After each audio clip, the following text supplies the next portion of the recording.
कि कहीं ऐसा लगा कि कोई खतरा है घर पे या भाई साहब पे? कभी उन्होंने इस बारे में कोई ज़िक्र किया था 21 जून से पहले? नहीं, कभी कभी ऐसी बात नहीं हुई और कभी वो ऐसे टेंस भी नहीं दिखे कि हुँ, कैसे हुँ। उनके कुछ कॉल्स आ रहे हैं या ऐसा आ रहा है। तो ऐसा लगा नहीं कभी कि ऐसा कुछ हो सकता है करके।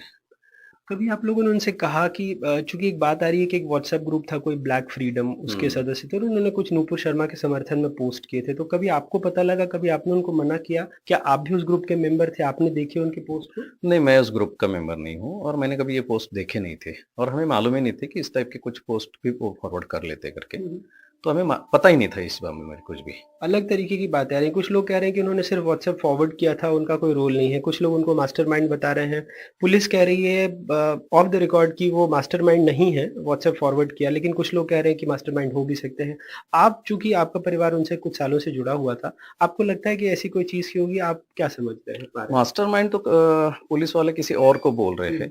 अभी एग्ज़ैक्ट अंदर कैसा ये हुआ, हुँ, हुँ, किसको फॉरवर्ड हुए और क्या हुआ, ये बहुत बोलना मुश्किल है। लेकिन मास्टरमाइंड तो नहीं बोल सकते हुँ, हुँ। क्योंकि जो आदमी कुछ बिज़नेस कर रहा है, बाकी चीज़ें कर रहा है, तो मास्टरमाइंड उसको एकदम से नहीं बोल सकते और ऑलरेडी मास्टरमाइंड करके इरफान नाम का कोई शख्स ऑलरेडी पुलिस वालों ने बोला है कि वो तो मास्टरमाइंड आपको भी था। लगता है उन्होंने सिर्फ़ व्हाट्सएप फॉरवर्ड किया होगा वो कभी? हो सकता है क्योंकि आपके फॉरवर्ड। टर्म्स हाँ, रहे हाँ, हैं, तो आप टर्म्स रहे जानते हैं हैं। तो फॉरवर्ड किए होंगे मैसेज ये सब किसी और को और हो सकता है किसी और ने वो सब ये किया हो या इन्होंने भी किसी को किया हो। तो अभी बोलना बहुत मुश्किल है, अभी वो पूरा आ जाएगा सामने मामला तो फिर पता चलेगा। एक बात सामने आती है कि 21 तारीख को उनकी हत्या हुई है और उसके कुछ दिनों बाद उदयपुर में एक शख्स की हत्या हो जाती है।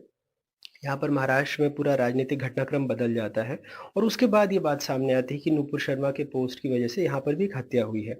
क्या आप लोगों को इस तरह का कोई अंदेशा था? पुलिस ने कभी इस तरह से बताया हो आप लोगों को या आप लोगों ने उनके मोबाइल को देख कर के पुलिस को कुछ बताया? ये बात पहले कहीं थी क्या? भैया का मोबाइल तो सेकंड डे ही पुलिस ने जब्त कर लिया था अच्छा क्योंकि मतलब ऑब्वियसली वो एक बहुत बड़ा प्रूफ भी हो सकता है हुँ, और उन्हें भी जानकारी निकालनी थी। सेकंड वेव तक के भी हम लोगों को नहीं समझ में आ रहा था। एक तो जिसकी किसी के साथ में दुश्मनी नहीं हो सकती, उसको कैसे कोई मार सकता है और उसका नेचर हमें मालूम था कि वो बहुत शांत नेचर का है, किसी से झगड़ा नहीं करता है। इवन किसी ने झगड़ा किया तो भी बात नहीं करता है उस पे ज़्यादा। तो इस वजह से हमें मालूम था कि झगड़ा होके ये होना तो पॉसिबल नहीं है और जिस तरीके से घटनाक्रम रहा है कि सीधा आके चाकू घोंप के चले गए, तो ये भी आइडिया थी कि किसी ने किसी चीज़ को हाथ नहीं लगाया, ना कुछ छीना-झपटी हुई, ना कुछ हुआ। तो ये भी आइडिया थी कि ये रॉबरी तो नहीं हो सकती। तो हम लोग भी परेशान हो गए थे कि ऐसा क्या रीज़न हो सकता है कि जिसकी वज़ह से ये हुई। आप पुलिस की जाँच से खुश हैं क्योंकि अब मामला एनआईए के पास भी चला गया है।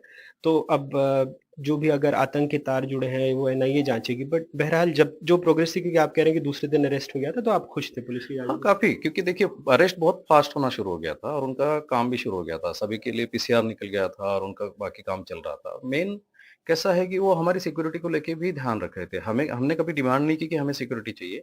लेकिन 3rd-4th डे से ही शायद हमारी जो दुकान ओपन हो गई तो दुकान के लिए उनकी सिक्योरिटी हो गई।